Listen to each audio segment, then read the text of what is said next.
Assalamualaikum warahmatullahi wabarakatuh. Selamat datang di cerita Mbak Sri, tempat di mana Mbak Sri cerita tentang cerita teman dan tetangga Mbak Sri yang berwarna-warni. Jadi cari tempat ternyaman buat nyimak cerita Mbak Sri kali ini. Sebelum itu Mbak Sri minta tolong like dan subscribe channel Mbak Sri ini, dan jangan lupa nyalakan lonceng notifikasinya. Malam itu, kediaman mewah di kawasan elit Menteng terlihat begitu tenang. Cahaya lampu gantung kristal di ruang makan memantulkan kilauan yang hangat, menyinari meja marmer yang telah ditata sedemikian rupa. Maya, dengan gaun sutra berwarna marun yang elegan, berdiri di depan cermin besar di lorong, merapikan sedikit sapuan lipstik di bibirnya. Hari ini adalah hari yang sangat spesial. Hari ulang tahun Aris, suaminya yang ke-35. Di atas meja, tersaji hidangan kelas atas, steak Wagyu A5 yang masih mengepul, botol anggur tahun 1990-an yang harganya bisa mencicil sebuah mobil LCGC, serta sebuah kotak kecil berwarna biru Tiffany yang berisi jam tangan edisi terbatas. Namun, hadiah paling besar sebenarnya ada di dalam amplop putih di balik vas bunga. Sebuah sertifikat kepemilikan saham tambahan untuk perusahaan yang selama ini dikelola Aris. Maya tersenyum kecil. Ia teringat 7 tahun lalu, saat Aris hanyalah seorang karyawan kontrak yang hampir dipecat. Ia mencintai Aris karena kegigihannya. Maka, secara diam-diam, Maya menggunakan seluruh koneksi dan dana warisan dari mendiang ayahnya, seorang konglomerat properti yang low profile, untuk membangun kerajaan bagi Aris. Maya memilih berada di balik layar, membiarkan Aris menjadi wajah dari kesuksesan tersebut agar harga diri suaminya tetap terjaga. Suara gerbang otomatis terbuka, disusul deru mesin mobil sport yang terparkir di garasi. Jantung Maya berdegup kencang. Ia segera menyalakan lilin angka 35 di atas kue coklat buatan tangannya sendiri. Selamat ulang tahun, sayang. Bisik Maya pelan, berlatih menyambut suaminya. Pintu depan terbuka. Aris melangkah masuk. Wajahnya tampan, namun rautnya dingin. Jas mahalnya tampak sedikit kusut, dan aroma parfum maskulin yang kuat bercampur dengan sesuatu yang asing di hidung Maya. Aroma parfum wanita yang terlalu manis, seperti wangi mawar yang menyengat. Kamu sudah pulang? Selamat ulang tahun, Aris. Ucap Maya dengan nada paling manis yang bisa ia berikan. Ia berjalan mendekat untuk mengambil tas kerja suaminya, namun Aris menghindar. Ia melewati Maya begitu saja dan duduk di kursi makan dengan kasar. Aris tidak melirik kue itu. Ia bahkan tidak melirik kotak perhiasan atau botol anggur mahal di depannya. Matanya hanya menatap kosong ke arah dinding. Aris, ada apa? Kamu capek? Makan dulu. Ya? Aku masak menu kesukaanmu, tanya Maya, mencoba tetap tenang meski firasat buruk mulai merayapi tengkuknya. Hentikan semua sandiwara ini, Maya. Suara Aris berat dan dingin. Ia merogoh saku jasnya, mengeluarkan sebuah map coklat yang tebal, dan menghempaskannya ke atas meja, tepat di samping kue ulang tahun yang lilinnya mulai meleleh. Maya tertegun.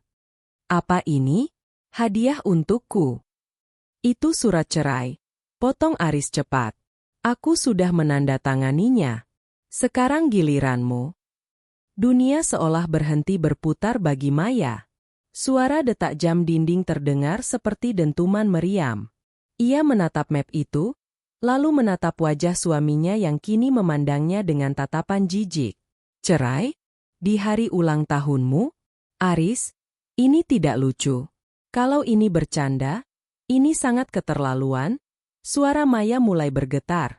Aku tidak bercanda, Maya. Aku sudah muak. Aris berdiri, kedua tangannya bertumpu di meja, mencondongkan tubuh ke arah Maya. Lihat dirimu. Selama 7 tahun, apa yang kamu lakukan? Kamu hanya diam di rumah, berdandan, menghabiskan uangku, dan menjadi beban. Kamu membosankan. Kamu tidak punya ambisi. Kamu bukan wanita yang pantas mendampingi CEO sukses seperti aku. Maya merasa dadanya sesak. seolah ada tangan tak kasat mata yang meremas jantungnya. Beban? Aris, selama ini aku yang mendukungmu. Aku yang memastikan semua kebutuhanmu terpenuhi. Aku yang... Cukup, bentak Aris. Dukungan apa? Menyiapkan baju? Memasak steak? Siapa saja bisa melakukan itu. Aku butuh wanita yang setara denganku. Siska, dia jauh lebih hebat darimu. Dia mengerti dunia bisnis, dia cantik, dia dinamis, dan dia memberiku gairah yang sudah lama hilang darimu. Siska? Sekretarismu itu. Maya tertawa getir, air mata mulai menggenang di sudut matanya. Jadi ini alasannya? Karena wanita itu. Jangan bawa-bawa Siska dengan nada seperti itu. Dia wanita berkelas. Tidak seperti kamu yang hanya bisa menumpang hidup. Aris mendengus. Aku sudah cukup berbaik hati. Di dalam surat itu, aku menyertakan aset untukmu. Aku akan memberimu apartemen kecil di pinggiran kota dan uang tunai 1 miliar. Anggap saja itu pesangon karena sudah melayaniku selama 7 tahun. Tapi rumah ini, mobil-mobil, dan perusahaan, itu semua milikku. Aku yang berkeringat membangunnya dari nol, jadi jangan harap kamu bisa menyentuh sepeser pun. Maya terdiam. Ia menunduk, menatap lilin angka, 35, yang kini benar-benar padam karena lelehan lilinnya sendiri. Rasa sakit itu ada, sangat dalam. Namun, di balik rasa sakit itu, sebuah api kemarahan mulai menyala. Ia tidak menyangka suaminya begitu buta. Begitu sombong hingga lupa siapa yang sebenarnya memegang kendali. Aris mengira semua kekayaan ini adalah hasil jerih payahnya. Dia mengira rumah ini miliknya. Jadi, kamu ingin aku pergi malam ini juga?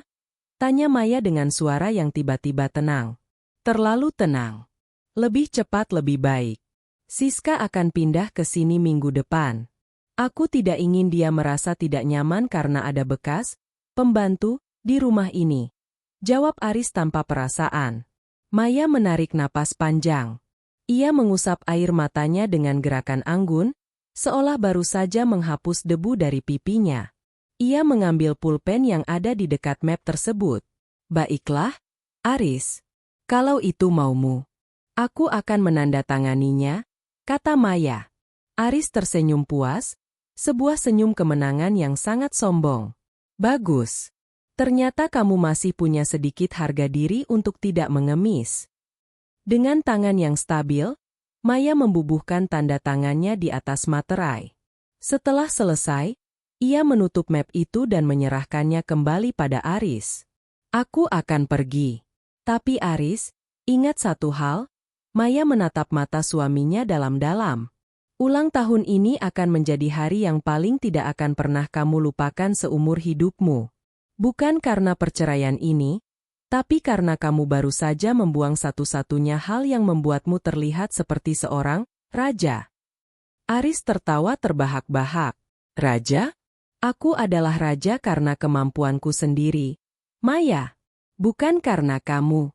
Sekarang pergi, sebelum aku memanggil satpam untuk menyeretmu keluar. Maya tidak membalas. Ia berbalik, berjalan menuju tangga. Ia tidak membawa koper besar. Ia hanya mengambil tas tangan kecilnya yang berisi ponsel dan kunci mobil pribadinya. Satu-satunya aset yang memang terdaftar atas nama pribadinya yang Aris ketahui. Sebelum keluar dari pintu besar rumah itu, Maya berhenti sejenak. Ia melihat Aris yang mulai menuangkan anggur mahal ke gelasnya. Merayakan kebebasannya sendirian di meja makan. Maya tersenyum tipis, sebuah senyuman yang menyimpan badai. Nikmati anggur itu, Aris. Karena besok pagi, bahkan untuk membeli air mineral pun, kamu tidak akan sanggup, batin Maya. Maya melangkah keluar ke kegelapan malam. Ia masuk ke dalam mobilnya dan segera menghubungi seseorang. Halo, Pak Pengacara? Aktifkan protokol pemisahan aset sekarang juga. Kirim tim keamanan ke semua properti, sita semua kendaraan operasional, dan blokir seluruh akses rekening perusahaan atas nama Aris Pratama. Mulai detik ini, Tidak ada satu sen pun milik keluarga Wijaya yang boleh ia sentuh. Di dalam rumah, Aris masih menyesap anggurnya, tidak menyadari bahwa istana pasir yang ia banggakan sedang dihantam ombak besar yang dikirim oleh istri yang baru saja ia usir. Sinar matahari pagi menembus celah gorden sutra di kamar utama yang luas. Aris menggeliat, meregangkan tubuhnya di atas kasur king size yang empuk. Untuk pertama kalinya dalam 7 tahun, ia merasa benar-benar bebas. Tidak ada lagi Maya yang mengingatkannya untuk tidak minum kopi berlebihan, tidak ada lagi wajah tenang Maya yang menurutnya membosankan. Pagi yang indah, gumam Aris sambil tersenyum lebar. Ia meraih ponselnya, melihat tumpukan pesan ucapan selamat ulang tahun dari rekan bisnisnya. Namun, matanya tertuju pada satu nama, Siska. Sayang, selamat pagi. Jadikan hari ini kita belanja hadiah ulang tahunmu? Aku sudah rindu, tulis Siska lengkap dengan emoji ciuman. Aris terkekeh. Ini baru wanita yang ia butuhkan. Siska tahu cara memanjakannya, tahu cara memuji kesuksesannya. Tanpa membuang waktu, Aris segera mandi dan bersiap. Ia mengenakan setelan kasual namun mahal, kaos polo rajut dan celana linen yang membuatnya tampak seperti jutawan muda yang sedang bersantai. Sebelum berangkat, ia melirik ke arah meja rias Maya yang kini kosong. Maya benar-benar pergi tadi malam hanya dengan membawa sebuah tas kecil. Aris sempat merasa heran, mengapa wanita itu tidak membawa baju-bajunya? Mungkin dia terlalu malu untuk mengakui bahwa semua baju bermerek itu pun dibeli pakai uangku, pikir Aris penuh prasangka. Ia melangkah ke garasi. Di sana berjejer 3 mobil mewah, sebuah Porsche, Range Rover, dan sedan Mercedes-Benz hitam yang biasa ia gunakan untuk ke kantor. Aris memilih Porsche merahnya. Ia ingin tampil mencolok hari ini. Namun, saat ia menekan tombol start, mesin mobil itu hanya mengeluarkan suara klik pelan. Layar di dashboard menyala, namun sebuah pesan aneh muncul, remote akses disablet by owner. Aris mengerutkan kening. Apa-apaan ini? Aki soa. Ia mencoba lagi, namun hasilnya tetap sama. Mobil itu seolah-olah mati total. Dengan kesal, ia pindah ke Range Rover. Hasilnya? Sama. Sistem keamanannya terkunci. Sialan. Pasti sistem pintarnya error. Gerutu Aris. Akhirnya, ia terpaksa menggunakan Mercedes-Benz-nya yang untungnya masih bisa menyala. Meski ia merasa sedikit kurang gaya dibandingkan jika membawa Porsche. Aris menjemput Siska di apartemennya yang mewah. Apartemen yang biaya sewanya selama ini juga Aris ambil dari rekening operasional kantor. Siska masuk ke dalam mobil dengan aroma parfum yang memenuhi kabin. Loh, kok bawa Mercy, sayang? Mana Porsche-nya? Tanya Siska sambil mengerucutkan bibir. Lagi rewel sistemnya, mungkin perlu diservis. Tenang saja, hari ini kita tetap jadi belanja. Jawab Aris sambil mengelus tangan Siska. Mereka menuju ke salah satu pusat perbelanjaan paling elit di Jakarta. Tujuan pertama mereka adalah sebuah butik jam tangan mewah. Aris sudah lama mengincar sebuah jam tangan seharga 800 juta rupiah sebagai hadiah untuk dirinya sendiri. Selamat siang, Pak Aris. Senang melihat Anda kembali. Sambut pelayan butik dengan sangat ramah. Mereka sudah hafal dengan sosok Aris, sang CEO sukses yang royal. Saya ambil yang kemarin saya lihat. Bungkus untuk saya, dan ini, carikan kalung berlian terbaik untuk kekasih saya, kata Aris dengan nada memerintah yang sombong.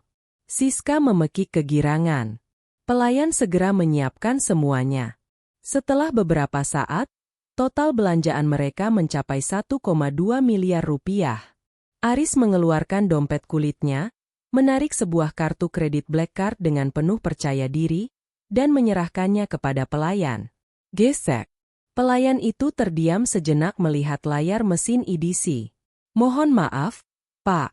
Sepertinya ada masalah dengan jaringannya. Bisa dicoba lagi. Aris mendengus. Coba saja lagi. Kartu itu limitnya tak terbatas. Gesek kedua. Declined. Wajah Aris mulai memerah. Coba kartu yang ini. Ia mengeluarkan kartu kredit dari bank lain. Dutchlinet. Yang ini. Dutchlinet. Keheningan yang canggung menyelimuti butik itu. Siska yang tadi tersenyum lebar kini mulai menatap Aris dengan tatapan aneh. Beberapa pengunjung lain di butik mulai berbisik sambil melirik ke arah mereka. Pak Aris, mohon maaf sekali. Semua kartu Anda ditolak oleh bank. Di sini tertulis, Account frozen by primary cardholder. Ucap pelayan itu, suaranya kini tidak sehangat tadi. Ada nada kasihan yang bercampur dengan penghinaan. Tidak mungkin. Saya pemilik akunnya. Saya yang membayar semua tagihannya. Teriak Aris emosi. Ia segera mengeluarkan ponselnya dan menghubungi call center bank. Halo, kenapa kartu saya di Dutchlinet? Saya Aris Pratama. Mohon maaf, Bapak Aris. Berdasarkan data kami, Bapak adalah pemegang kartu tambahan. Pemegang kartu utama atas nama Ibu Maya Wijaya telah menutup seluruh fasilitas kartu tambahan tersebut pagi ini pukul 8 WIB. Jawab petugas di seberang telepon dengan sangat sopan. Aris terpaku. Ponselnya hampir jatuh dari genggamannya. Maya? Dia hanya kartu tambahan. Saya yang punya uangnya. Maaf, Pak. Dalam sistem kami, Ibu Maya adalah pemilik tunggal rekening utama. Bapak hanya diberikan akses sebagai pengguna. Aris mematikan telepon dengan tangan gemetar. Ia menatap Siska yang kini melipat tangan di dada. Ada apa, sayang? Tanya Siska ketus. Ada sedikit masalah teknis dengan bank. Sepertinya Maya melakukan sesuatu yang curang. Ayo kita ke kantor dulu, aku akan ambil uang tunai di brankas. Ajak Aris, mencoba menyelamatkan mukanya. Mereka sampai di kantor pusat Pratama Group. Aris melangkah masuk dengan terburu-buru, namun langkahnya terhenti di lobi. Satpam yang biasanya membungkuk hormat padanya, kini berdiri tegak menghalangi jalannya. Selamat siang, Pak Aris. Mohon maaf, Anda dilarang masuk ke area gedung ini, kata satpam tersebut. Apa kamu bilang? Kamu tahu siapa saya? Saya CEO perusahaan ini. Teriak Aris hingga suaranya menggema di lobi. Kami hanya menjalankan perintah dari pemilik sah gedung dan perusahaan ini, Bapak Aris. Ibu Maya Wijaya telah mengeluarkan surat penonaktifan Anda sebagai direktur per jam 9 tadi. Seluruh akses Anda telah dicabut, jelas satpam itu sambil menunjukkan salinan surat resmi. Di belakang satpam, muncul seorang pria parubaya yang sangat dikenal Aris, Pak Broto, pengacara keluarga Maya yang selama ini ia kira hanya mengurusi pajak kecil-kecilan. Selamat siang, Aris, ucap Pak Broto dengan nada dingin. Atau harus saya panggil saudara Aris? Mulai hari ini, Anda tidak lagi memiliki jabatan di sini. Seluruh aset perusahaan ini, termasuk mobil yang Anda kendarai tadi, adalah milik Ibu Maya. Kami juga telah membekukan rekening gaji Anda karena adanya dugaan penggelapan dana perusahaan untuk kepentingan pribadi. Penggelapan? Itu uangku. Aku yang bekerja. Aris berteriak histeris, wajahnya kini pucat pasi. Uang Anda? Saudara Aris, modal awal perusahaan ini 100% dari Ibu Maya. Anda hanya pengelola yang digaji. Dan karena Anda sudah menandatangani surat cerai semalam tanpa menuntut harta gono gini, sesuai perjanjian pranikah yang Anda tandatangani 7 tahun lalu, maka Anda keluar dari sini dengan tangan kosong. Aris teringat sesuatu. Perjanjian pranikah.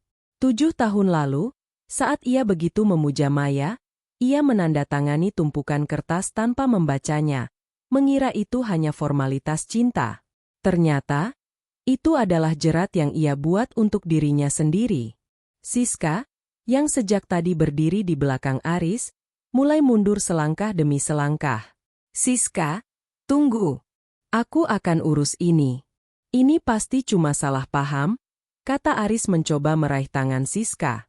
Siska menepis tangan Aris dengan kasar. Salah paham? Aris, kamu bilang kamu kaya raya. Kamu bilang gedung ini milikmu. Ternyata kamu cuma pegawai istrimu sendiri. Tapi Siska, aku cukup, Aris. Aku tidak punya waktu untuk mengurusi pria yang bahkan tidak punya akses masuk ke kantornya sendiri. Hubungi aku kalau kamu sudah punya uang lagi. Tapi sepertinya itu tidak akan pernah terjadi. Siska berbalik, melangkah pergi dengan sepatu hak tingginya, meninggalkan Aris yang mematung di tengah lobi. Dunia Aris runtuh seketika. Dalam waktu kurang dari 12 jam sejak ia mengusir Maya, ia kehilangan segalanya. Kemewahan, rasa hormat, dan bahkan wanita yang ia banggakan. Tiba-tiba, ponsel Aris berdering. Sebuah pesan masuk dari Maya. Aris, kunci rumah sudah diganti. Barang-barang pribadimu sudah aku taruh di dalam koper di pos satpam depan rumah. Silakan diambil sebelum jam 5 sore, atau satpam akan membuangnya ke tempat sampah. Selamat ulang tahun sekali lagi. Semoga kamu menikmati kado dariku. Aris jatuh terduduk di lantai marmer lobi. Orang-orang yang dulu memujanya kini menatapnya dengan pandangan merendahkan. Ia baru menyadari, tanpa Maya di belakangnya, ia bukan siapa-siapa. Ia hanyalah seorang pria biasa yang selama ini memakai mahkota pinjaman. Matahari siang itu terasa membakar kulit Aris, namun rasa panas di hatinya jauh lebih menyakitkan. Ia berdiri di pinggir jalan depan gedung kantornya, menatap nanar ke arah mobil Mercedes-Benz yang baru saja diderek oleh petugas keamanan atas perintah Pak Broto. Mobil itu adalah fasilitas perusahaan, dan karena Aris bukan lagi bagian dari perusahaan, ia tidak punya hak sedetik pun untuk mengemudikannya. Aris merogoh saku celananya. Ia menemukan dompetnya. Di dalamnya hanya ada beberapa lembar uang Rp100.000, sisa kembalian makan siang beberapa hari lalu yang untungnya tidak ia simpan di dalam kartu. Hanya itu satu-satunya harta tunai yang ia miliki. Sial! Sial! Sial! Umpat Aris sambil menendang tiang listrik. Beberapa karyawan yang keluar untuk jam makan siang berbisik-bisik sambil menunjuk ke arahnya. Aris, sang singa bisnis, yang biasanya berjalan dengan dagu terangkat, kini terlihat seperti orang linglung yang kehilangan arah. Ia segera memanggil taksi online melalui ponselnya, namun sebuah notifikasi muncul, metode pembayaran kartu kredit ditolak. Silakan pilih metode tunai atau saldo lainnya. Dengan tangan gemetar, ia mengganti metode ke tunai. Ongkos menuju rumahnya di Menteng cukup mahal karena kemacetan Jakarta. Saat taksi itu datang, Aris masuk dengan perasaan hancur. Di dalam mobil yang sempit dan berbau pengharum ruangan jeruk yang murah itu, Aris mencoba menelepon Maya berkali-kali. Nomor yang Anda tuju sedang tidak aktif atau berada di luar jangkauan. Maya, angkat teleponnya. Jangan jadi pengecut. Teriak Aris pada ponselnya sendiri, membuat sopir taksi melirik lewat spion dengan tatapan khawatir. Aris masih tidak percaya. Bagaimana mungkin Maya, wanita yang selama 7 tahun ini selalu menyiapkan teh hangat untuknya, selalu tersenyum lembut saat ia pulang, dan tidak pernah sekalipun membantah ucapannya, bisa melakukan hal sekejam ini? Ia yakin ini pasti hanya gertakan. Maya pasti hanya ingin memberinya pelajaran karena ia meminta cerai. Dia mencintaiku. Dia pasti akan luluh kalau aku datang dan sedikit merayu atau menggertaknya kembali, pikir Aris, mencoba menghibur dirinya sendiri dengan delusi. Taksi berhenti di depan gerbang hitam besar rumah mewah mereka. Aris turun dan langsung menuju pintu kecil di samping gerbang utama. Namun, saat ia mencoba menempelkan kartu aksesnya, alat sensor itu berbunyi titik-titik pendek dengan lampu merah menyala. Gagal. Pak Jaka. Buka gerbangnya, teriak Aris sambil menggedor besi gerbang. Jaka, kepala keamanan rumah yang sudah bekerja di sana selama 5 tahun, muncul dari pos jaga. Namun, tidak ada lagi senyum hormat atau sapaan, "Selamat siang, Tuan," yang biasanya ia terima. Jaka menatap Aris dengan tatapan datar, bahkan cenderung dingin. "Maaf, Pak Aris. Saya tidak bisa membukakan pintu, kata Jaka dari balik jeruji besi. Apa maksudmu? Ini rumahku. Buka sekarang atau aku pecat kamu hari ini juga, ancam Aris dengan suara meninggi. Jaka mengeluarkan sebuah map plastik. Saya hanya menjalankan perintah Ibu Maya, pemilik sah rumah ini. Nama Bapak sudah masuk dalam daftar orang yang dilarang masuk ke area properti ini. Mengenai ancaman pecat mohon maaf, Pak, gaji saya dan seluruh staf di rumah ini dibayar oleh Yayasan Keluarga Ibu Maya sejak dulu. Bapak tidak punya wewenang atas kami. Aris terhuyung. Jadi, bahkan gaji satpam pun bukan dia yang bayar? Mana barang-barangku? Tanya Aris dengan suara parau. Harga dirinya kini sudah hancur lebur di depan bawahannya sendiri. Jaka menunjuk ke arah samping pos jaga. Di sana, di atas trotoar yang berdebu, tergeletak 2 buah koper besar berwarna hitam dan beberapa kardus yang diikat asal-asalan. Itu barang-barang pribadi Bapak. Pakaian, sepatu, dan beberapa dokumen pribadi. Ibu Maya berpesan, selain yang ada di situ, semuanya adalah aset rumah tangga yang tidak boleh dibawa, jelas Jaka. Aris menghampiri koper itu. Ia membukanya dengan kasar. Di dalamnya terdapat jas-jas mahalnya yang kini terlipat semrawut. Koleksi jam tangan mewahnya tidak ada di sana. Koleksi parfum mahalnya juga tidak ada. Di mana jam tanganku? Di mana koleksi sepatuku yang terbatas itu? Seru Aris. Semua barang yang dibeli menggunakan kartu kredit atau rekening atas nama perusahaan atau atas nama Ibu Maya, tetap tinggal di dalam rumah. Ibu Maya bilang, Bapak hanya boleh membawa apa yang benar-benar Bapak beli dengan uang keringat sendiri. Mengingat hampir seluruh pengeluaran Bapak diambil dari rekening bersama yang sumber dananya dari Ibu. Ya, hanya baju-baju itu yang tersisa, kata Jaka dengan nada yang sedikit menyindir. Aris merasa seperti ditelanjangi di depan umum. Ia melihat ke arah balkon lantai 2 rumah itu. Di sana, ia melihat bayangan seseorang. Maya. Wanita itu berdiri dengan anggun, memegang cangkir teh, menatap ke bawah ke arah Aris yang sedang mengais-ngais koper di pinggir jalan. Dari jarak sejauh itu, Aris tidak bisa melihat ekspresi wajahnya, tapi ia bisa merasakan aura kemenangan yang tenang dari istrinya, atau calon mantan istrinya. Maya, keluar kamu.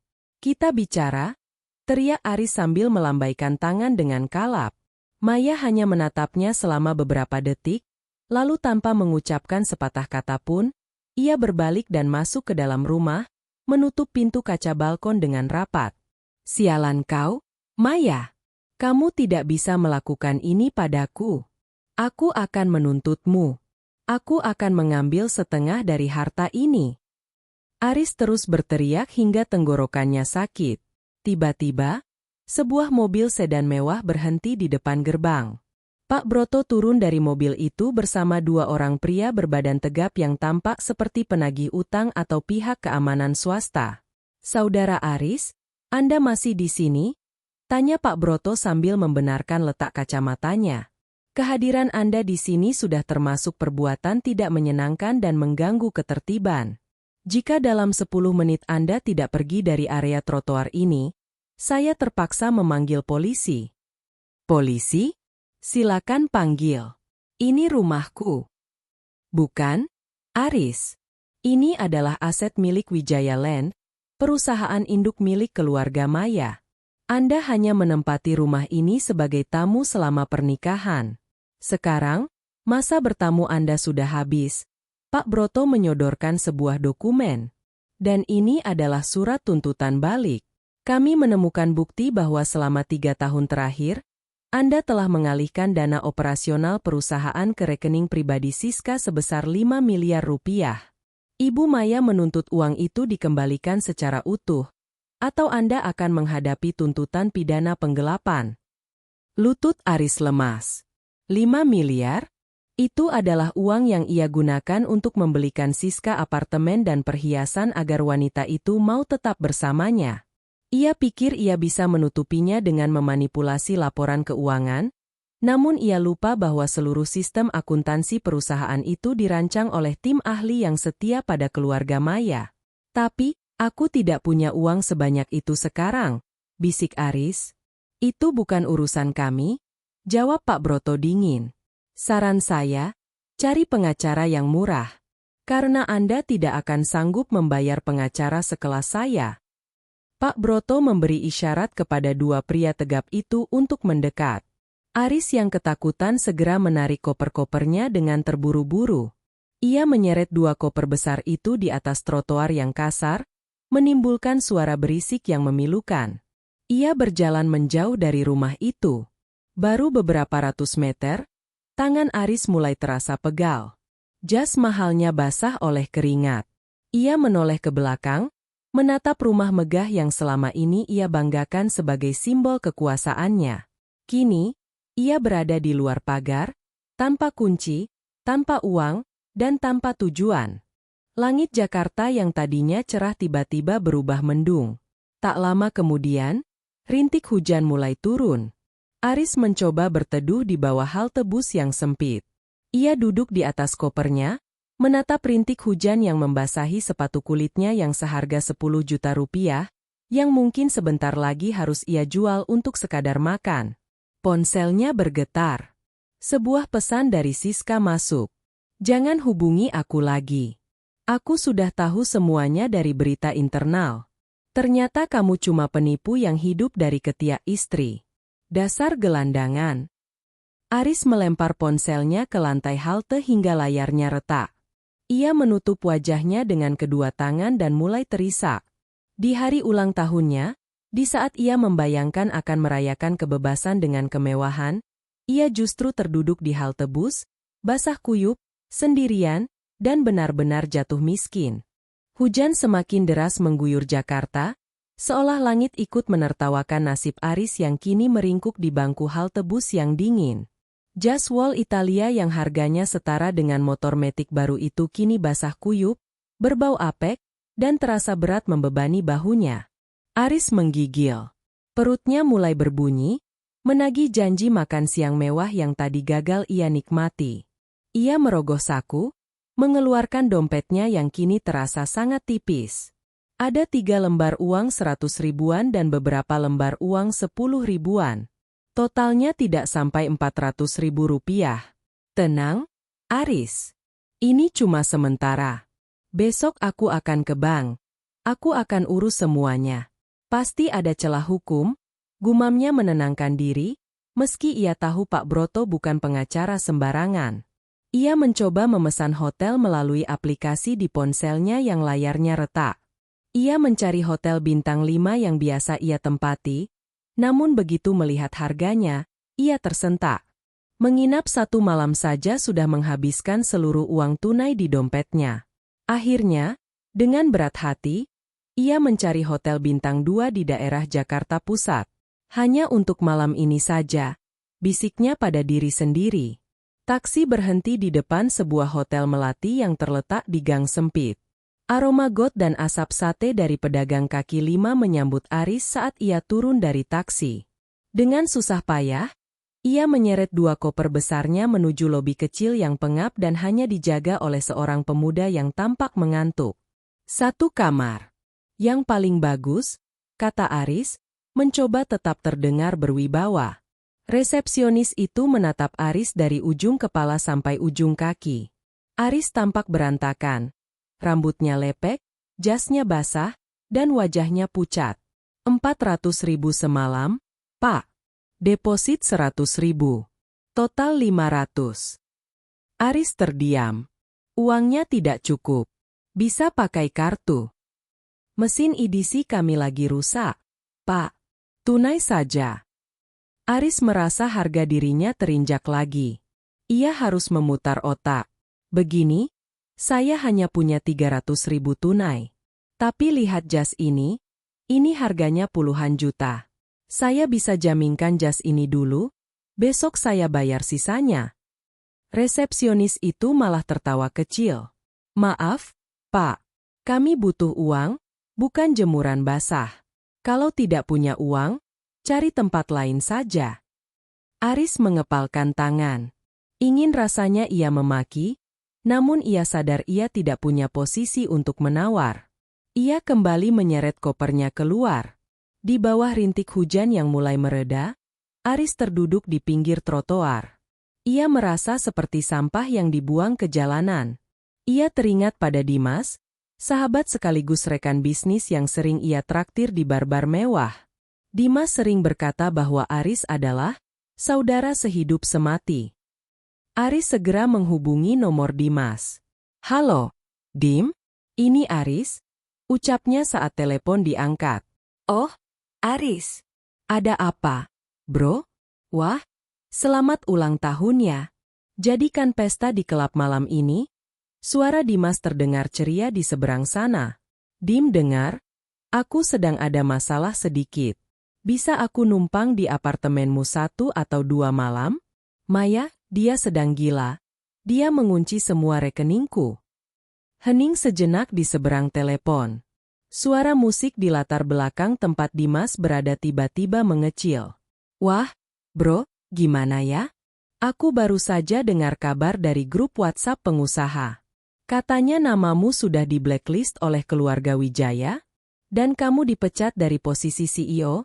Suara Dimas berubah menjadi dingin dan penuh kehati-hatian. "Itu cuma masalah administrasi, Dim. Aku akan segera kembali ke atas. Aku butuh tempat tinggal saja." "Aduh, maaf banget, Aris. Apartemenku lagi dipakai sepupuku dari luar kota. Lagi pula, kamu tahu sendiri kan bisnisku banyak kerjasama dengan Wijaya Land. Kalau Maya tahu aku membantumu, bisa-bisa kontrakku diputus semua. Kamu mengerti kan? Bisnis tetap bisnis, bro. Good luck ya." Klik. Sambungan diputus. Aris menatap layar ponselnya yang kini mati karena kehabisan baterai. Ia tertawa getir. Sahabat, kekasih, jabatan, semuanya hilang dalam hitungan jam. Ternyata, selama ini orang-orang mencintainya karena fasilitas yang ia miliki, bukan karena siapa dirinya. Dan fasilitas itu semuanya berasal dari Maya. Kelaparan mulai tak tertahankan. Aris melihat sebuah toko emas dan barang bekas yang masih buka di ujung jalan. Ia teringat jam tangan yang ia pakai. Meski bukan edisi terbatas yang ingin ia beli tadi, jam tangan ini tetaplah jam bermerek seharga 50 juta rupiah yang ia beli tahun lalu, tentu saja dengan uang dari rekening bersama.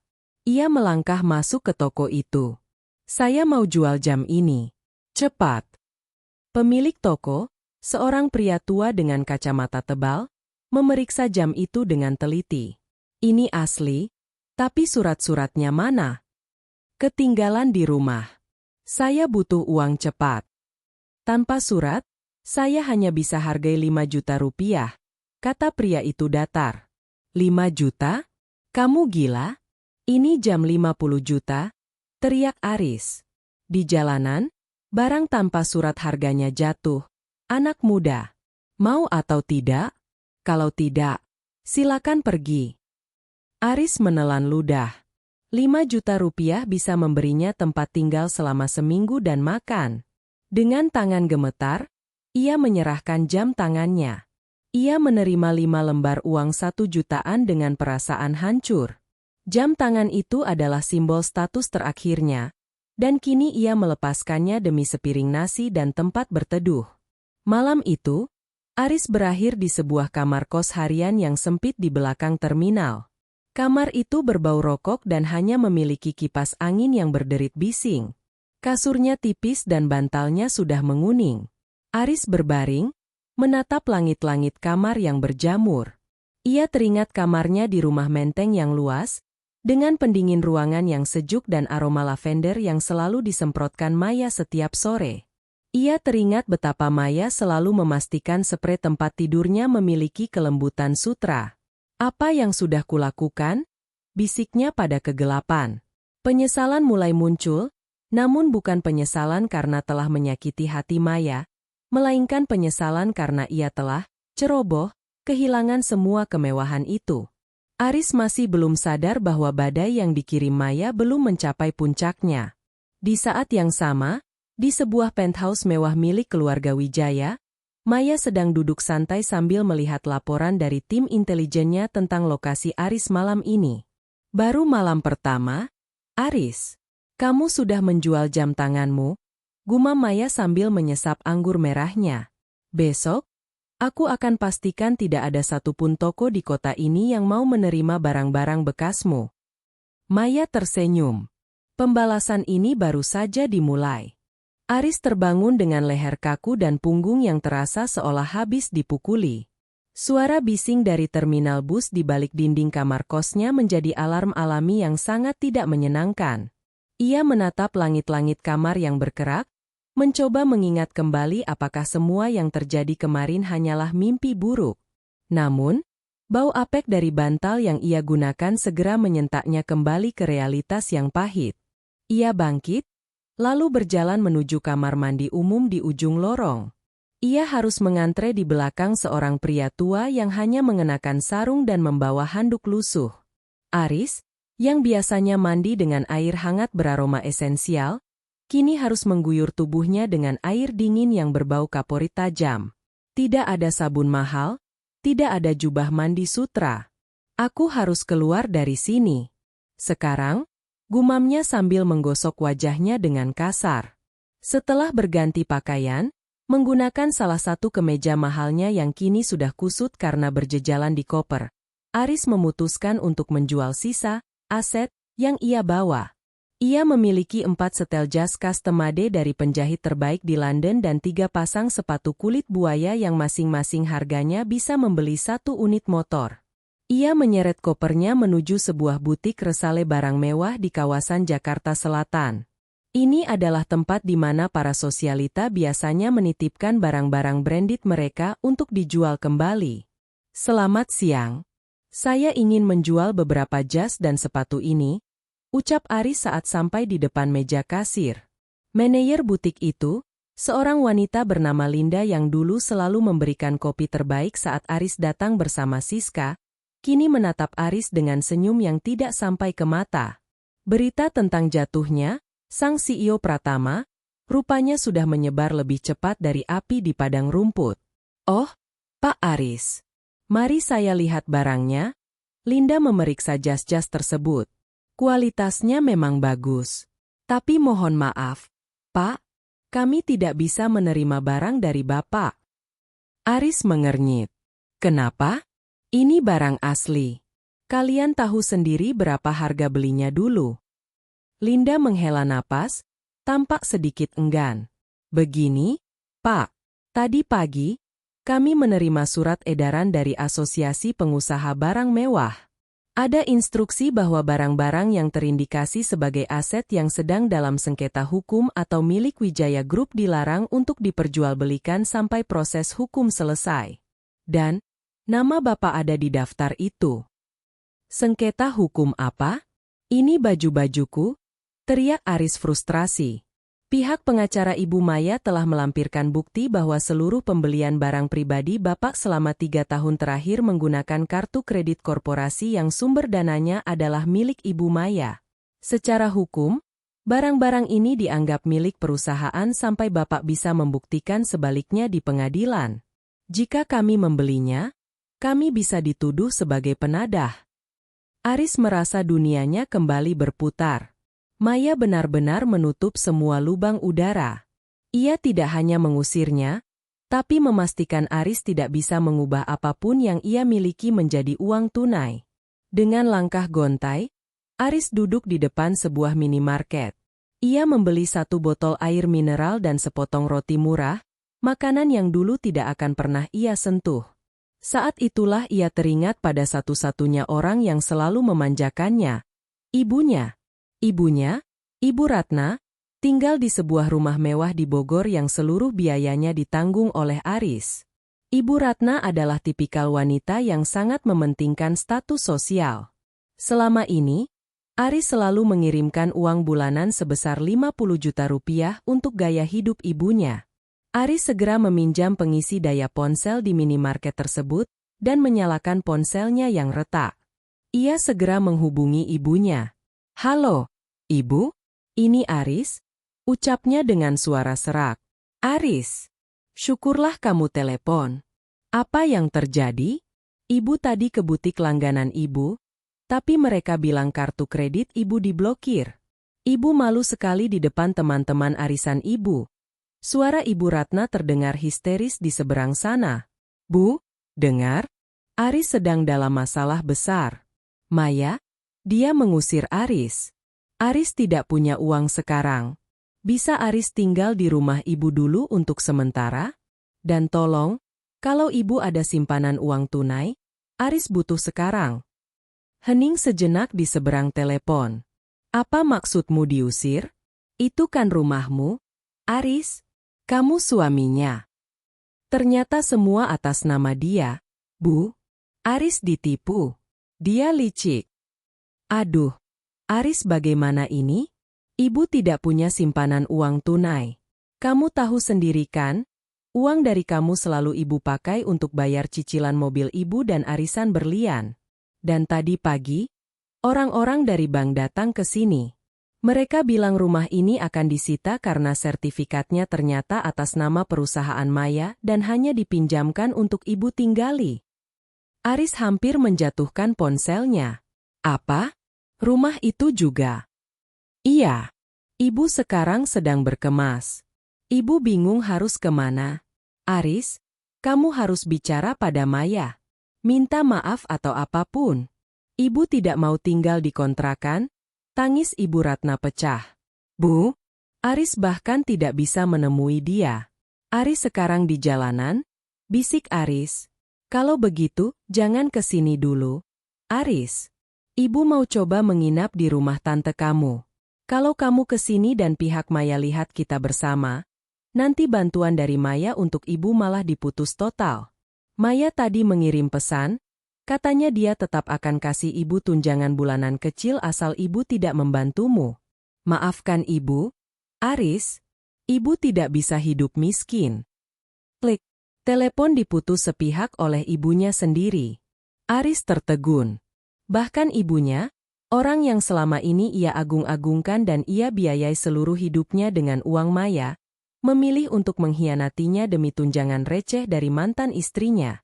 Di balik kaca jendela sebuah kafe mewah yang berada tepat di seberang minimarket tempat Aris duduk, Maya sedang memperhatikan suaminya itu dari kejauhan. Ia mengenakan kacamata hitam besar, menyesap espresso dengan tenang. Di sampingnya duduk Pak Broto. Semua sesuai rencana, Bu Maya. Ibunya sudah setuju untuk menjauh dengan imbalan tunjangan bulanan yang sangat minimal. Semua akses likuidasi barang mewah juga sudah diblokir. Maya meletakkan cangkirnya. Terima kasih, Pak Broto. Apakah Aris terlihat sudah cukup menderita? Dia terlihat hancur, Bu. Tapi sepertinya egonya masih ada. Maya tersenyum tipis. Ego adalah hal terakhir yang akan mati dari pria seperti Aris. Dia masih berpikir ada seseorang yang akan menolongnya. Dia belum sadar bahwa selama ini, dunia berputar di sekelilingnya bukan karena dia matahari, tapi karena aku yang memutar porosnya. Maya mengingat kembali masa-masa awal pernikahan mereka.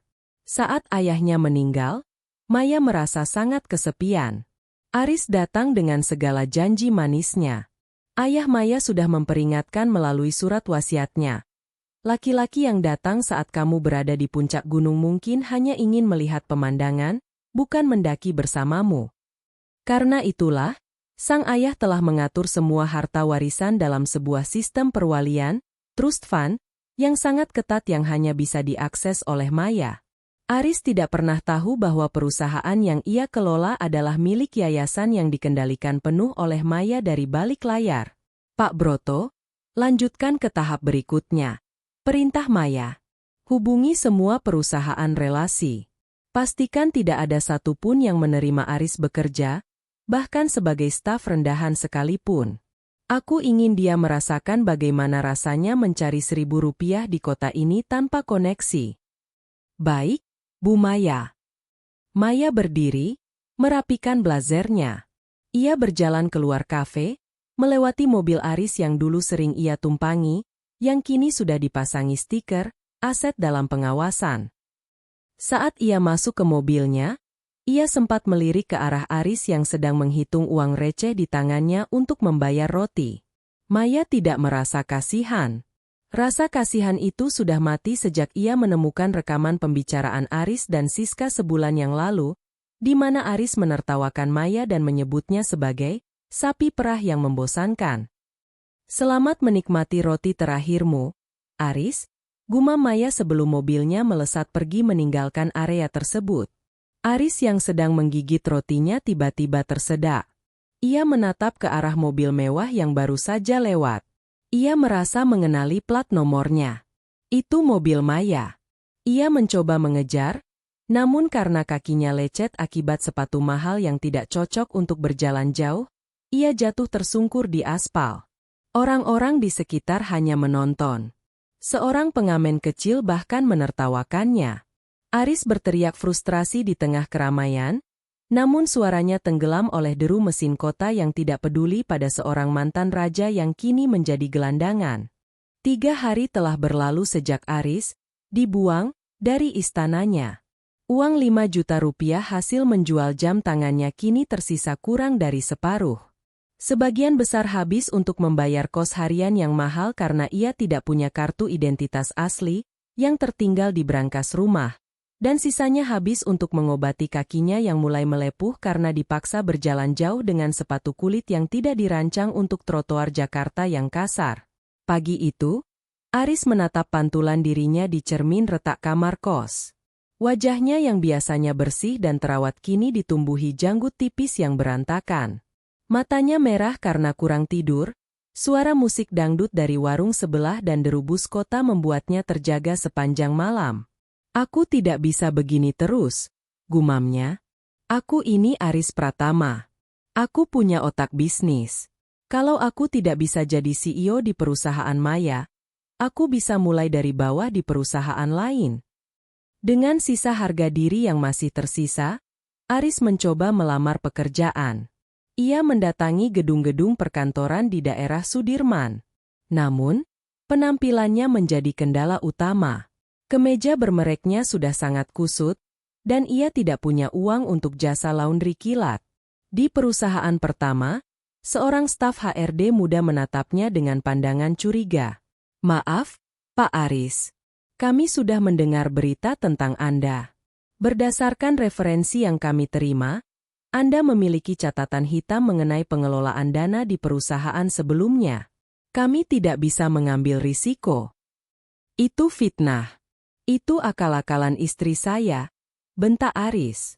Mohon maaf, silakan tinggalkan gedung ini sebelum kami memanggil keamanan, jawab staf itu dingin. Hal yang sama terjadi di 3 perusahaan berikutnya. Nama Aris Pratama sudah menjadi racun di dunia bisnis Jakarta. Maya tidak hanya mengambil hartanya, tapi juga membunuh karakternya. Maya memastikan tidak ada satupun pintu yang terbuka bagi pria yang telah mengkhianatinya. Siang hari yang terik membuat perut Aris keroncongan. Ia terpaksa duduk di sebuah food court mall kelas menengah hanya untuk mencari hembusan AC yang gratis. Ia memesan air mineral paling murah dan duduk di pojok, mencoba menyembunyikan wajahnya. Tiba-tiba, suara tawa yang sangat ia kenal terdengar dari kejauhan. Aris menoleh, dan jantungnya seolah berhenti berdetak. Di sana, di depan sebuah butik perhiasan mewah, berdiri Siska. Ia tampak sangat cantik dengan gaun floral terbaru, menenteng tas belanjaan dari merek ternama. Namun, ia tidak sendiri. Siska sedang bergelayutan di lengan seorang pria parubaya yang perutnya buncit. Pria itu adalah Pak Baskoro, salah satu rival bisnis Aris yang dulu selalu ia remehkan karena dianggap kurang gaya. Sayang, aku mau kalung yang itu ya? Rengek Siska dengan nada manja yang dulu selalu membuat Aris merasa seperti pahlawan. Apapun untukmu, cantik, jawab Baskoro sambil mengecup tangan Siska. Darah Aris mendidih. Ia lupa akan kondisinya. Ia berdiri dan melangkah mendekat dengan emosi yang meluap-luap. Siska, teriak Aris. Siska dan Baskoro menoleh. Siska mengernyitkan dahi, butuh beberapa detik baginya untuk mengenali pria kumal di depannya sebagai Aris, mantan kekasihnya yang hebat. Aris? Ya ampun, bau apa ini? Siska menutup hidungnya dengan tangan yang dihiasi kuku palsu cantik. Kamu sedang jadi gelandangan sekarang. Siska, teganya kamu. Setelah semua yang kuberikan padamu, apartemen, perhiasan, mobil, kamu malah lari ke orang ini. Aris menunjuk Baskoro dengan tangan gemetar. Baskoro tertawa terbahak-bahak, tawa yang penuh penghinaan. Oh, jadi ini Aris sang CEO hebat itu? Wah, rupanya benar kata orang, kalau benalu dilepas dari pohonnya, dia akan langsung kering dan mati. Aris, perhiasan dan apartemen yang kamu kasih ke Siska itu sudah ditarik kembali oleh pengacara istrimu.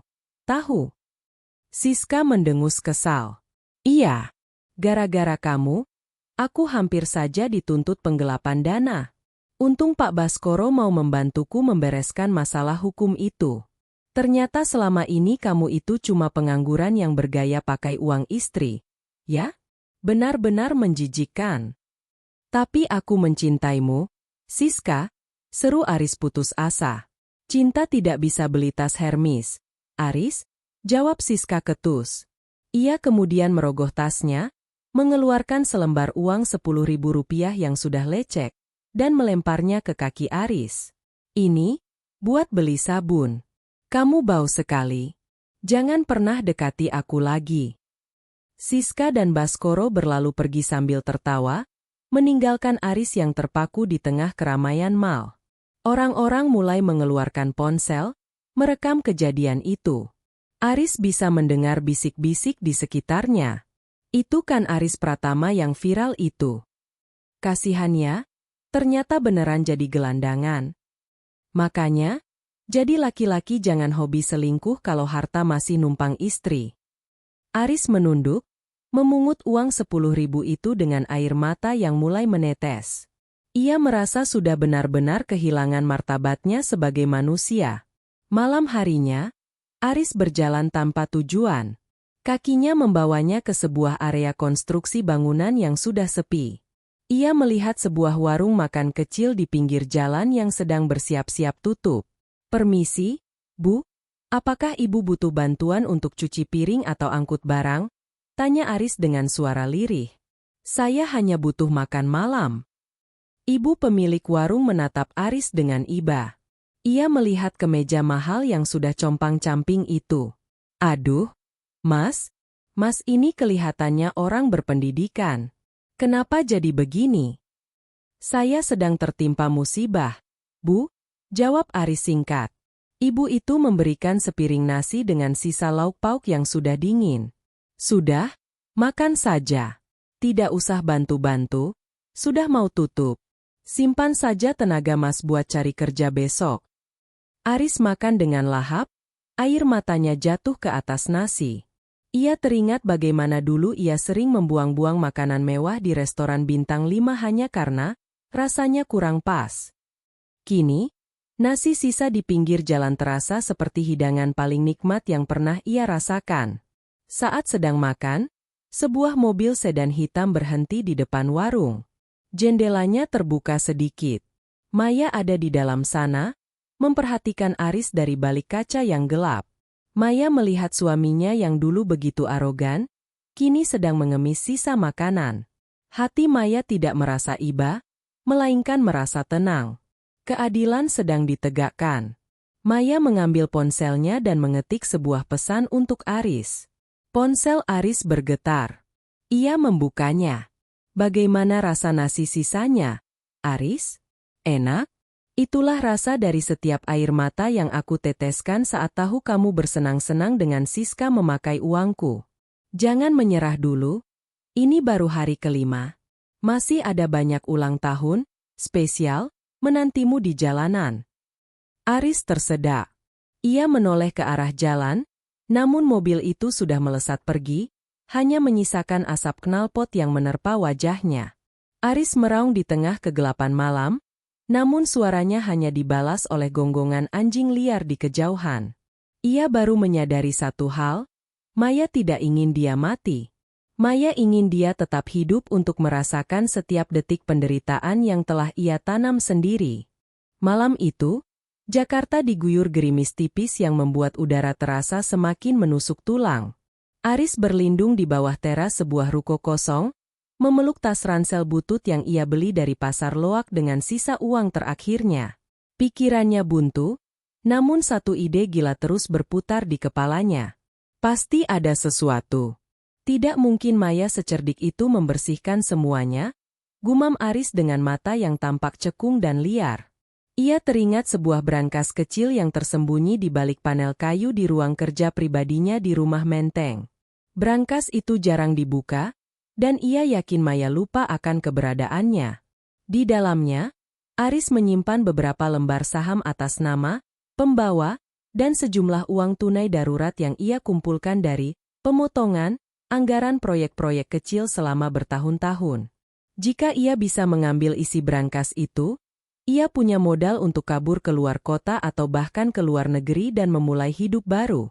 Dengan sisa tenaga yang ada, Aris mulai berjalan kaki menuju kawasan Menteng. Ia tidak punya uang untuk taksi, dan ponselnya sudah mati total karena layarnya hancur. Ia berjalan seperti bayangan di kegelapan, menghindari lampu jalan agar tidak dikenali oleh orang-orang yang mungkin pernah melihat wajahnya di berita viral. Sekitar pukul 2 pagi, Aris sampai di tembok belakang rumah mewahnya. Ia tahu ada satu titik di mana kamera CCTV mengalami blind spot karena rimbunnya pohon Kamboja. Dengan napas tersengal-sengal, ia memanjat pagar beton yang tinggi itu. Tangannya tergores kawat berduri, namun ia tidak peduli. Rasa sakit di tangannya tidak sebanding dengan rasa lapar dan hina yang ia rasakan selama beberapa hari terakhir. Bruk!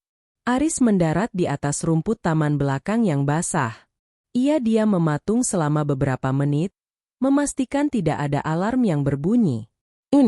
Rumah itu tampak gelap, hanya lampu taman yang menyala temaram. Ia merayap menuju pintu geser ruang perpustakaan yang biasanya sering lupa dikunci oleh asisten rumah tangga. Benar saja, pintu itu sedikit renggang. Aris menyelinap masuk. Bau kayu cendana dan buku bintang yang akrab menyambut hidungnya.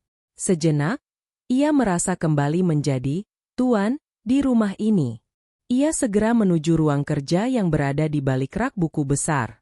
Dengan tangan gemetar, ia meraba panel kayu di dinding. Klik, panel itu terbuka. Di sana ada sebuah brankas digital kecil. Tolong, semoga kodenya belum diganti, bisik Aris. Ia memasukkan angka ulang tahunnya. Bip. Hijau. Pintu brankas terbuka. Mata Aris berbinar. Di dalamnya ada tumpukan uang tunai, mungkin sekitar 200 juta rupiah, dan sebuah map coklat berisi dokumen saham. Aris hampir memekik kegirangan. Ia segera meraup uang itu dan memasukkannya ke dalam ranselnya dengan kalap. Aku akan kembali, Maya. Lihat saja nanti.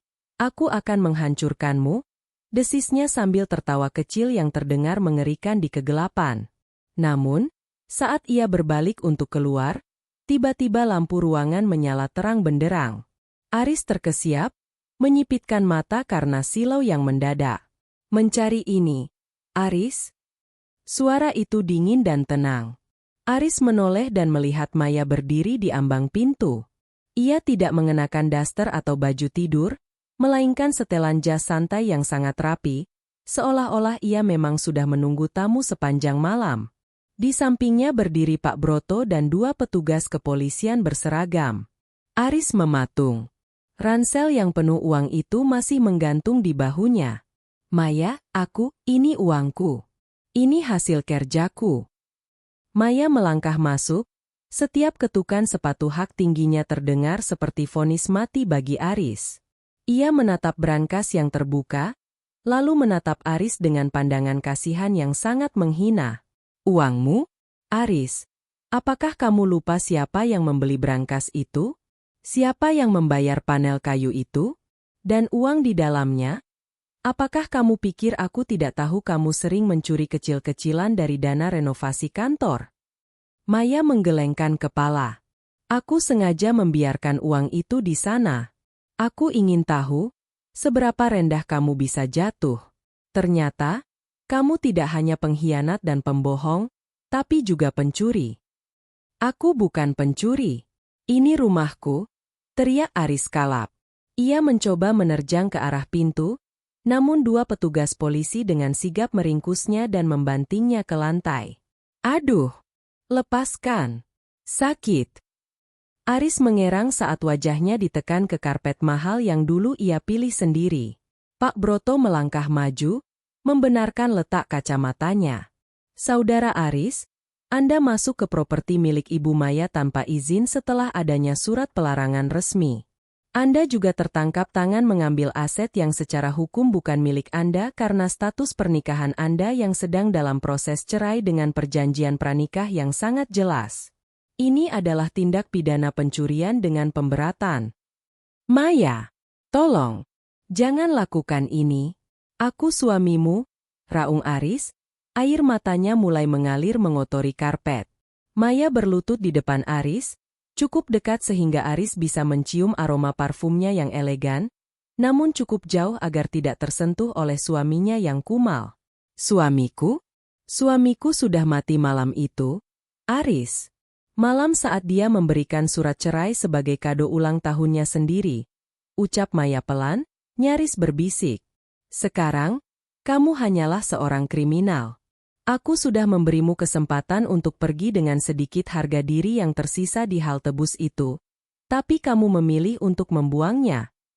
Maya berdiri kembali, wajahnya kembali dingin. Bawa dia. Pastikan laporannya diproses dengan cepat.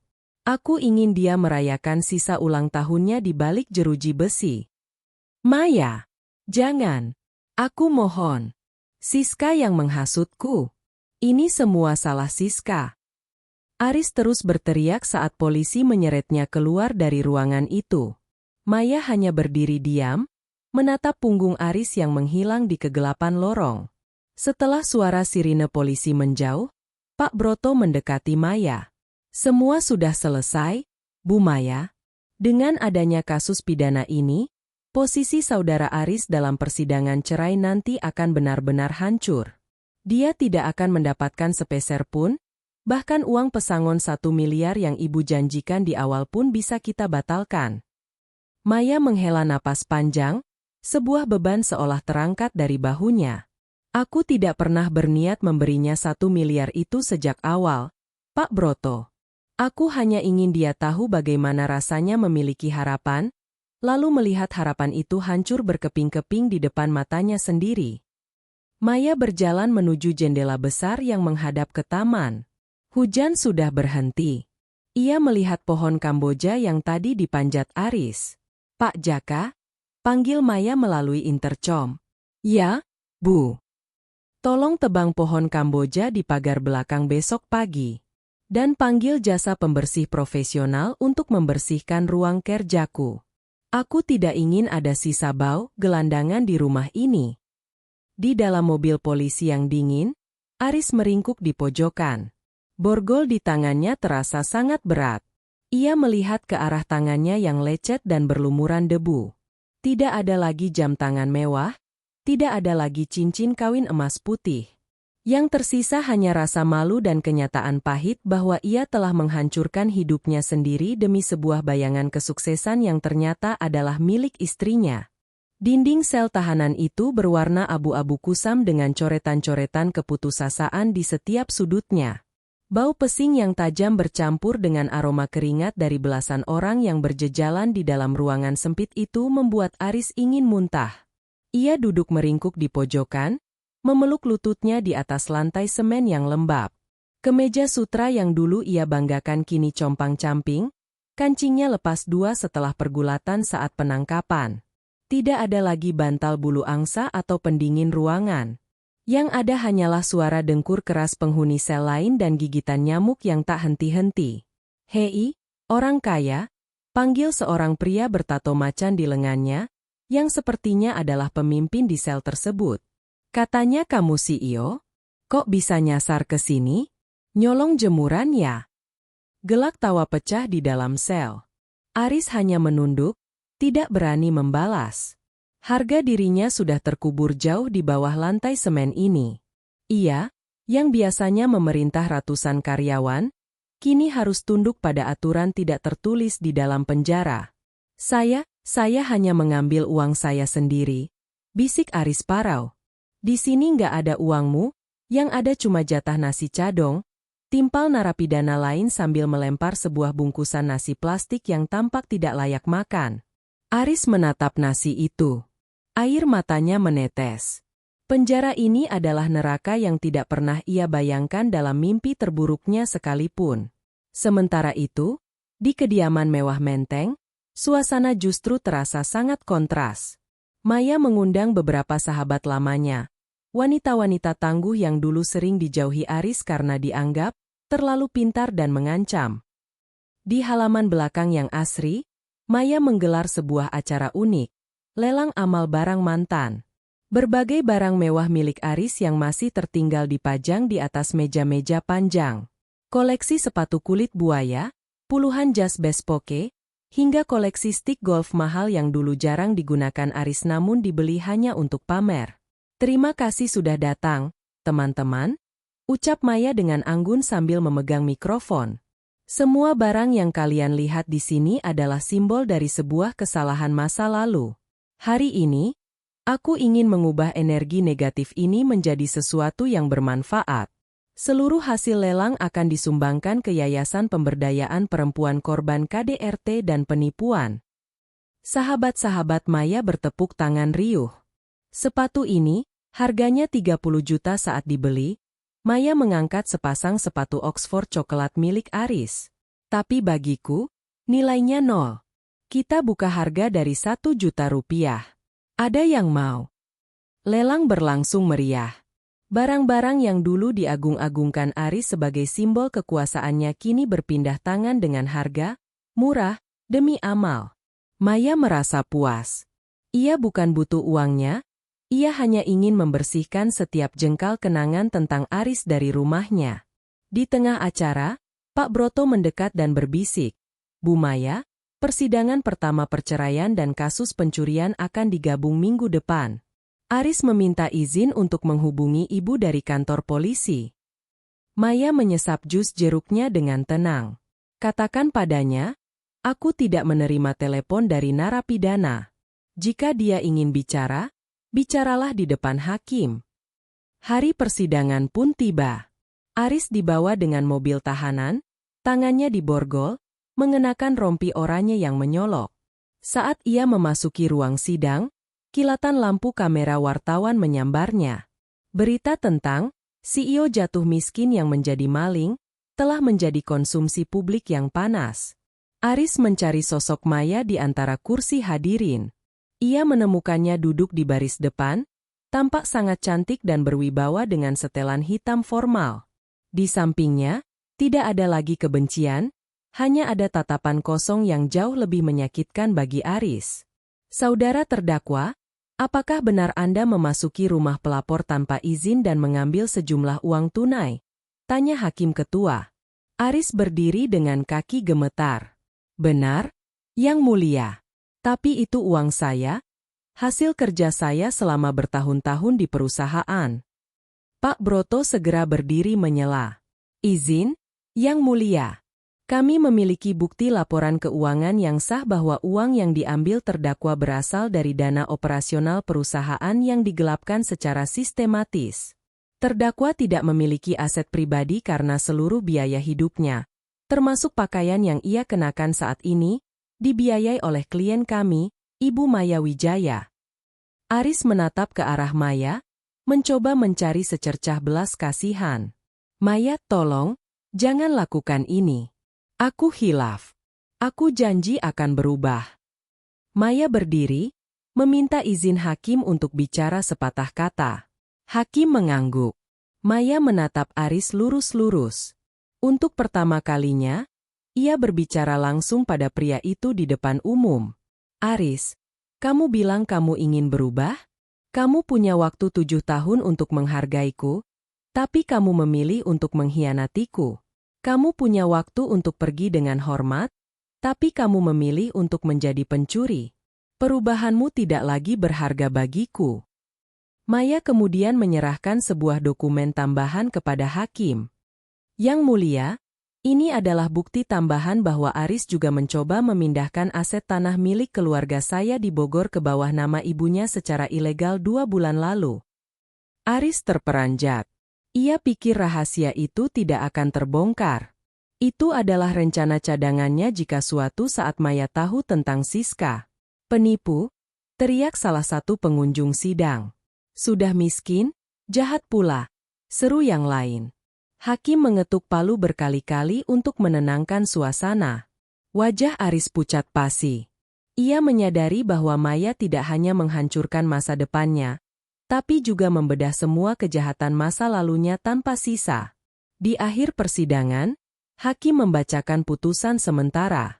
Aris dinyatakan tetap ditahan hingga putusan final, dan tuntutan cerai Maya dikabulkan secara fair stake karena bukti pengkhianatan dan tindak pidana yang sudah jelas.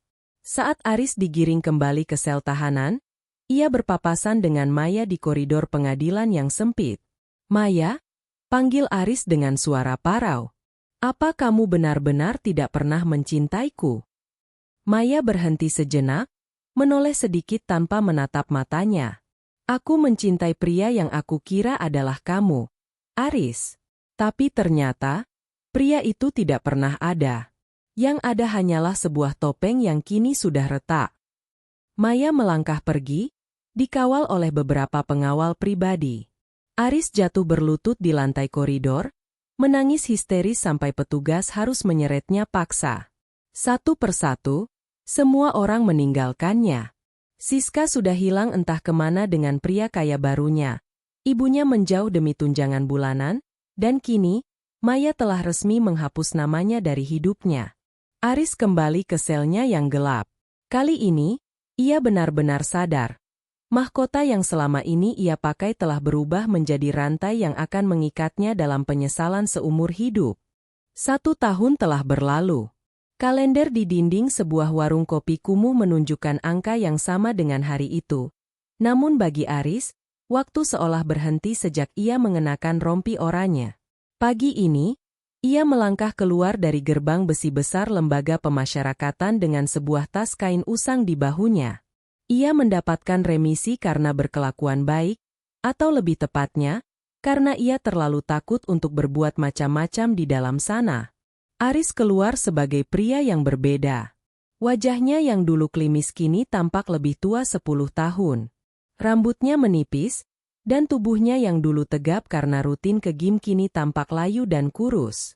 Di tangannya hanya ada uang Rp50.000, pemberian dari seorang teman satu sel yang merasa iba.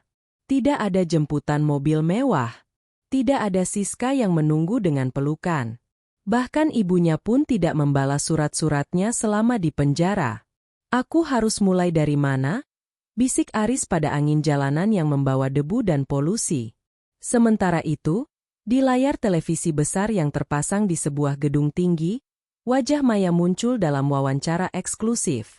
Ia baru saja dinobatkan sebagai Woman of the Year oleh sebuah majalah bisnis internasional. Maya tampak luar biasa. Ia mengenakan setelan jas putih yang melambangkan kemurnian dan kekuatan. "Kunci kesuksesan saya adalah membuang beban yang tidak perlu," ucap Maya di layar televisi itu dengan senyum yang sangat tenang. "Terkadang, Anda harus meruntuhkan seluruh bangunan lama yang lapuk untuk membangun gedung pencakar langit yang baru." Aris berdiri mematung di depan toko elektronik, menatap layar televisi itu. Orang-orang yang lewat di sekitarnya sesekali meliriknya dengan jijik karena penampilannya yang seperti gelandangan, tanpa menyadari bahwa pria kumal itu adalah mantan suami wanita hebat di layar tersebut. Rasa haus dan lapar membawanya berjalan menuju sebuah kawasan perkantoran elit. Ia berharap bisa menemukan pekerjaan kasar, mungkin menjadi kuli panggul atau pembersih kaca. Namun, langkahnya terhenti saat ia melihat kerumunan wartawan dan mobil-mobil mewah berjejer di depan gedung pusat Wijaya Tower. Itu adalah gedung yang dulu ia kelola. Namun kini, logo Pratama Group telah dicopot dan diganti dengan logo emas Wijaya International. Sebuah Rolls-Royce hitam berhenti tepat di depan lobi. Pintu dibuka oleh ajudan berseragam. Maya turun dari mobil itu. Ia terlihat seperti dewi yang turun ke bumi. Para wartawan berebut mengambil fotonya. Aris, entah dorongan gila dari mana, mencoba mendekat. Ia ingin berteriak, ingin meminta maaf, atau mungkin hanya ingin diakui keberadaannya. Maya! Maya! Teriak Aris dengan suara parau. Ia mencoba menerobos barisan pengamanan, namun dengan mudah ia didorong oleh petugas keamanan yang bertubuh kekar. Jangan mendekat, gelandangan. Mundur, bentak petugas itu. Maya berhenti sejenak. Ia merasa mendengar suara yang akrab. Ia menoleh ke arah kerumunan dan matanya tertuju pada seorang pria kumal yang sedang dipiting oleh petugas keamanan di pinggir jalan. Mata mereka bertemu. Aris berharap melihat kebencian, atau amarah, atau setidaknya pengakuan. Namun, yang ia lihat di mata Maya jauh lebih menyakitkan.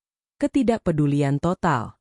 Maya menatap Aris seolah-olah ia sedang menatap seonggok sampah di pinggir jalan yang mengganggu pemandangan. Tidak ada kilatan dendam lagi.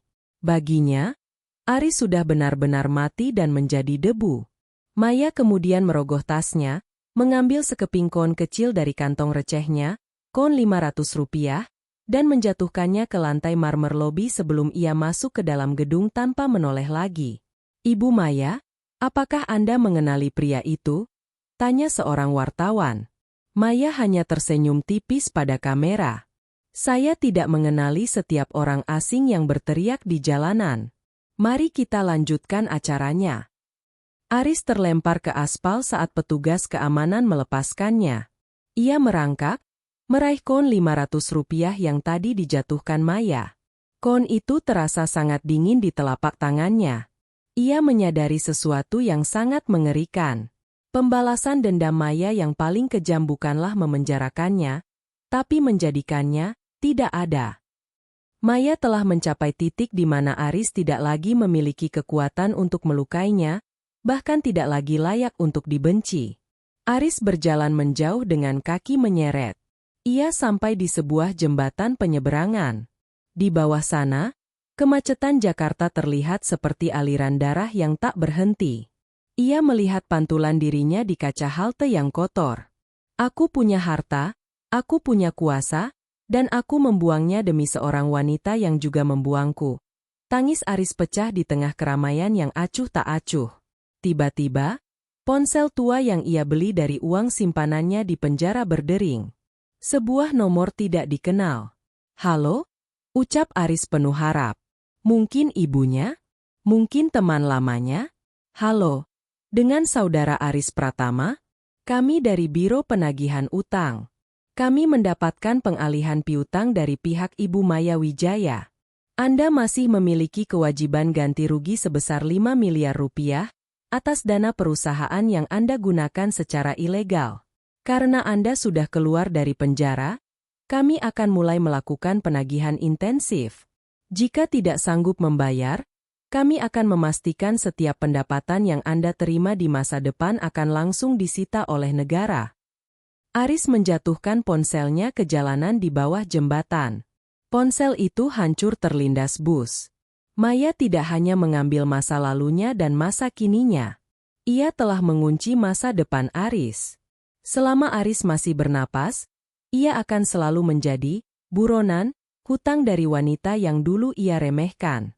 Malam itu, Aris tidur di kolong jembatan bersama beberapa tunawisma lainnya. Ia menggunakan tas usangnya sebagai bantal. Di dalam tas itu, masih tersisa satu barang dari masa lalunya. Sebuah foto pernikahan mereka yang sudah lecek dan robek. Aris menatap foto wajah Maya yang tersenyum tulus di sana. Ia baru sadar, di hari ia meminta cerai, ia tidak hanya kehilangan harta, tapi ia kehilangan satu-satunya orang yang benar-benar mencintainya sebelum ia menjadi sombong. 1 tahun lagi telah berlalu. Tanggal di koran bekas yang ditemukan Aris di tempat sampah menunjukkan angka yang sangat ia kenal. Hari ulang tahunnya yang ke-37. 2 tahun lalu, ia adalah raja di Istana Menteng. Tahun lalu, ia adalah narapidana yang baru menghirup udara bebas.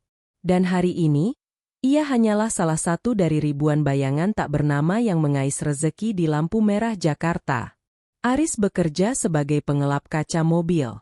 Dengan kemoceng bulu ayam yang sudah rontok dan botol air sabun keruh, ia berlari di antara deretan kendaraan mewah, berharap mendapatkan kepingan kon untuk sekadar membeli mie instan.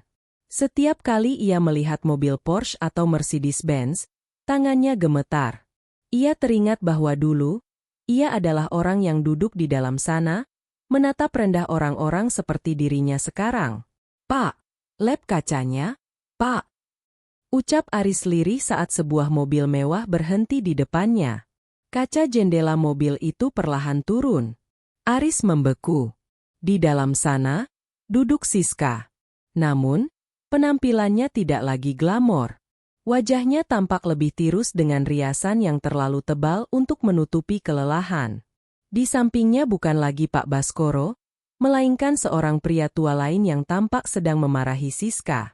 Siska melihat Aris. Matanya membelalak, namun kemudian ia memalingkan wajah dengan jijik. Ia melemparkan koin Rp200 ke jalanan tanpa berkata apa-apa, lalu menutup kaca jendela rapat-rapat saat lampu hijau menyala. Aris memungut koin itu. Ia tertawa pahit. Karma memang tidak pernah salah alamat, bisiknya. Siska pun ternyata hanya berakhir menjadi pajangan yang bisa diganti kapan saja oleh pria kaya lainnya. Sore harinya, Aris berjalan menuju taman kota. Ia merasa sangat lelah. Saat ia duduk di sebuah bangku kayu yang catnya sudah mengelupas, seorang pria berseragam kurir mendekatinya. "Dengan saudara Aris Pratama?" tanya kurir itu. Aris terkejut. "Ya, saya sendiri." "Ada apa?" "Ada kiriman paket untuk Anda." Pengirimnya tidak mencantumkan nama, tapi tertulis, "Kado ulang tahun." Kurir itu menyerahkan sebuah kotak kecil yang dibungkus kertas kado berwarna biru elegan, warna yang sama dengan kado 2 tahun lalu. Aris membukanya dengan tangan gemetar. Di dalamnya bukan jam tangan, bukan pula surat saham. Di dalam kotak itu terdapat sebuah cermin kecil dan sepucuk surat pendek di atas kertas wangi yang sangat ia kenali aromanya. Aris membaca surat itu. "Aris, selamat ulang tahun yang ke-37. Aku mengirimkan cermin ini agar kamu bisa melihat dengan jelas siapa dirimu hari ini. Bukan sebagai CEO, bukan sebagai suami, tapi sebagai manusia yang belajar arti dari kata, cukup. Hari ini, aku secara resmi mencabut seluruh tuntutan ganti rugi 5 miliar rupiah terhadapmu. Bukan karena aku memaafkanmu, tapi karena namaku terlalu berharga untuk terus disandingkan dengan namamu di dokumen pengadilan. Aku ingin namamu benar-benar hilang dari sistem hidupku. Kamu bebas sekarang, Aris. Bebas dari hutang padaku, tapi tidak akan pernah bebas dari bayangan dirimu sendiri. Nikmatilah sisa hidupmu sebagai orang biasa. Itulah hukuman terbaik untuk pria yang merasa dirinya Tuhan saat sedang berada di atas." Maya Wijaya. Aris menatap cermin di dalam kotak itu. Ia melihat wajahnya sendiri. Wajah seorang pria yang telah kehilangan segalanya karena keserakahan dan kesombongan. Kebebasan dari hutang 5 miliar itu seharusnya menjadi berita baik. Namun bagi Aris, itu adalah pukulan terakhir. Maya benar-benar telah memutus tali terakhir yang menghubungkan mereka. Baginya, Aris kini benar-benar tidak ada. Aris tidak lagi layak untuk dituntut, tidak lagi layak untuk dipenjara, dan tidak lagi layak untuk dipikirkan. Di kejauhan, Aris melihat papan reklame elektronik raksasa yang menampilkan berita pernikahan Maya Wijaya dengan seorang pria yang merupakan filantropis terkemuka dan putra diplomat. Mereka tampak sangat serasi, sangat bahagia, dan yang paling penting, pria itu menatap Maya dengan rasa hormat yang tulus, sesuatu yang tidak pernah diberikan Aris. Aris menutup kotak kado itu. Ia berdiri, meninggalkan cermin itu di bangku taman. Ia berjalan menuju kerumunan orang, menghilang di antara jutaan penduduk Jakarta. Ia tidak lagi memiliki rumah, tidak memiliki keluarga, dan tidak memiliki harta. Ia hanya memiliki kenangan pahit tentang sebuah ulang tahun di mana ia meminta cerai, tanpa tahu bahwa di saat yang sama, ia sedang meminta kehancurannya sendiri. Maya tetap menjadi ratu di istananya, sementara Aris tetap menjadi gelandangan di aspal yang dulu ia anggap sebagai miliknya. Permainan berakhir, dan sang ratu memenangkan segalanya dengan tetap menjaga tangannya bersih. Selesai.